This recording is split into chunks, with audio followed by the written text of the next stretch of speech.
بحیرہ عرب میں ایک پر اسرار جزیرہ سکتری موجود ہے جو ملک یمن کا حصہ ہے اور اپنے آپ میں کئی راز پوشیدہ کیے ہوئے ہے۔ اگرچہ اس کی خوبصورتی آنکھوں کو خیرہ کرنے کی صلاحیت رکھتی ہے، لیکن سکتری کو دجال سے منسوب کیا جاتا ہے اور اسے دجال کا جزیرہ بھی کہا جاتا ہے۔ دجال وہ کردار ہے جس کا ذکر ہمارے نبی صلی اللہ علیہ وآلہ وسلم کی کئی حدیثوں میں، اور اسے حضرت آدم علیہ السلام سے لے کر قیامت تک کا سب سے بدترین فتنہ قرار دیا گیا ہے۔ عالم اسلام کے لیے دجال کا ظہور انتہائی مشکل ترین اور فتنہ انگیز ہوگا۔ دجال شیطانی قوتوں کا حامل ہوگا، دنیاوی طاقتوں سے مالا مال ہوگا اور ان کے ذریعے دنیا میں تباہی مسلط کرے گا۔ دجال عربی زبان میں جیل ساز، ملما ساز اور فریب کار کو بھی کہتے ہیں، اور کسی نقلی چیز پر سونے کا پانی چڑھانے کو بھی کہتے ہیں۔ دجال کا یہ نام اس لیے رکھا گیا ہے کہ جھوٹ اور فریب اس کی شخصیت کا نمایاں ترین وصف ہوگا۔ اس کے ہر فعل پر دھوکہ دہی اور غلط بیانی کا سایہ ہوگا۔ کوئی چیز، کوئی عمل، کوئی قول اس شیطانی عادت کے اثرات سے خالی نہ ہوگا۔ احادیث کی روشنی میں کسی خاص جگہ کو دجال کے ظہور کے لیے مختص نہیں کیا گیا، البتہ 4 مقامات میں بظاہر تضاد معلوم ہونے کی صورت میں اس کی تطبیق یوں بیان کی گئی ہے کہ دجال کا خروج سب سے پہلے شام اور عراق کے درمیان کی گھاٹی سے ہوگا، مگر اس وقت اس کی شہرت نہ ہوگی۔ اس کے ایوان و انصار یعنی کہ مددگار یہودیہ گاؤں میں اس کے منتظر ہوں گے۔ وہ وہاں جائے گا اور ان کو ساتھ لے کر پہلا پڑاؤ خز و کرمان میں کرے گا، پھر مسلمانوں کے خلاف اس کا خروج خراسان سے ہوگا۔ سکتری کہاں ہے؟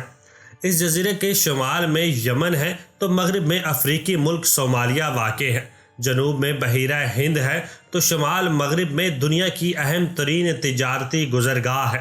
یہ جزیرہ حقیقت میں افریقہ کا حصہ تھا، مگر 50 لاکھ سال قبل جب دنیا کے تمام بر اعظموں سے جدا ہو گیا، یہاں کے نباتات، چرند پرند اور دیگر ماحول دنیا کے ہر حصے سے کافی حد تک مختلف ہیں۔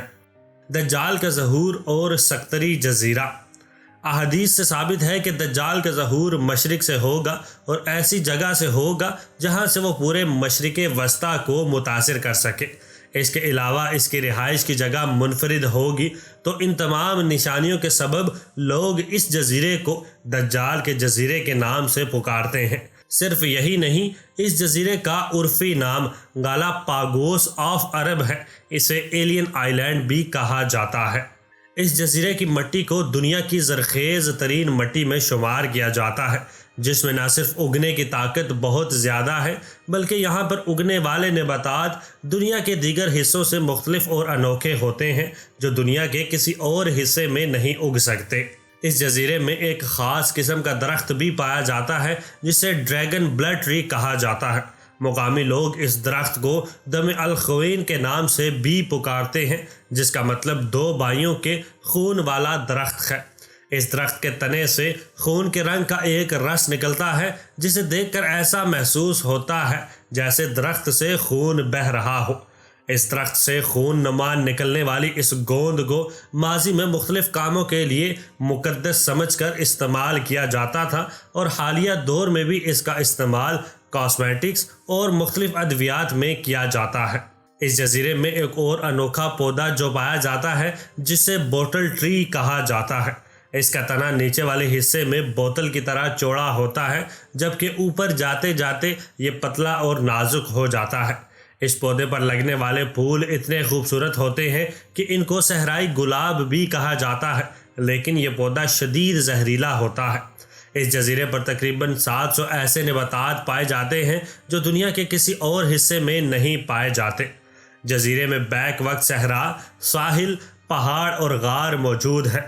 اس جزیرے میں ایک جانب سفید مٹی کے ساحل موجود ہیں تو دوسری جانب اسی مختصر سے جزیرے میں 1500 میٹر بلند پہاڑ بھی موجود ہیں، جہاں ایسی غاریں موجود ہیں جن میں قدیم دور کے انسانوں کے نشانات موجود ہیں، جو ثابت کرتے ہیں کہ یہ جزیرہ روز اول سے انسانوں کا مسکن تھا۔ یہ جزیرہ بہت سی شاندار شکل والی وادیوں سے بھی بھرا ہوا ہے، جس میں صاف ندیاں سفید ریت کے ساحلوں کے وسیع حصوں تک بہتی ہیں۔